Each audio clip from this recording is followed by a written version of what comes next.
Subscribe करें हमारे कुणांग music channel को और नए छत्तीसगढ़ी गानों के अपडेट के लिए बेल आइकन को क्लिक करें।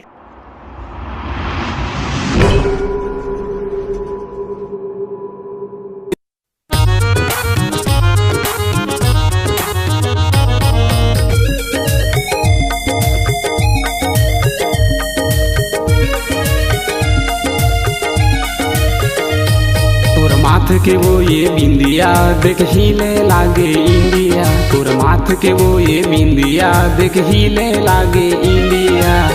इंद्रू ये राजा गाना गावे छत्तीसगढ़ी है। इंद्रू ये राजा गाना गावे छत्तीसगढ़ी है। तोर माथ के वो ये बिंदिया देख हिले लागे इंडिया। तोर माथ के वो ये बिंदिया देख हिले लागे इंडिया।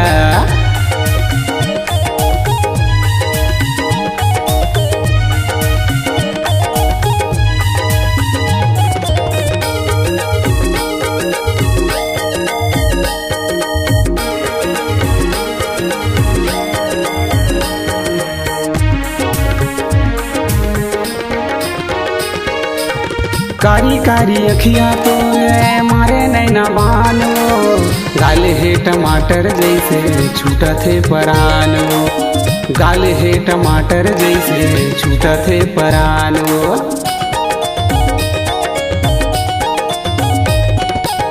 कारी कारी अखिया तोरे मारे नैना बानो। गाले है टमाटर जैसे छूटा थे परानो। गाल है टमाटर जैसे छूटा थे परान। तय हंस के उमारे नजरिया टूरा पागल हो गे बहर बोड़िया। तय हंस के उमारे नजरिया टूरा पागल हो गे बहर बोड़िया। इंद्रू ये राजा गाना गावे छत्तीसगढ़ी है। इंद्रू ये राजा गाना गावे छत्तीसगढ़ी है। तोर माथ के वो ये बिंदिया देख हिले लागे इंडिया। तोर माथ के वो ये बिंदिया देख हिले लागे इंडिया।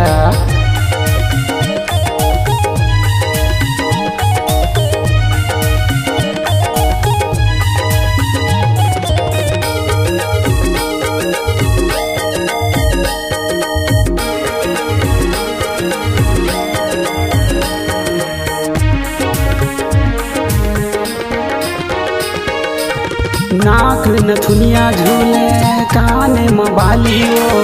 चूमे के मनहा लागे होठ तोरे लालियो। चूमे के मनहा लागे होठ तोरे लालियो।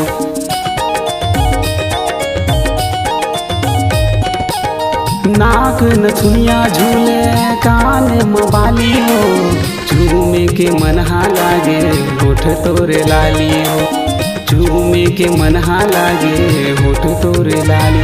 तैरेंगे उलझ के कमरिया छम छम बोले तोरे पायलिया। तैरेंगे उलझ के कमरिया छम छम बोले तोरे पायलिया। इंद्रू ये राजा गाना गावे छत्तीसगढ़ी है। इंद्रू ये राजा गाना गावे छत्तीसगढ़ी है। तोर माथ के वो ये बिंदिया देख हिले लागे इंडिया। तोर माथ के वो ये बिंदिया देख हिले लागे इंडिया। तोर माथ के वो ये बिंदिया देख हिले लागे इंडिया। तोर माथ के वो ये बिंदिया देख हिले लागे इंडिया। तोर माथ के वो ये बिंदिया देख हिले लागे इंडिया।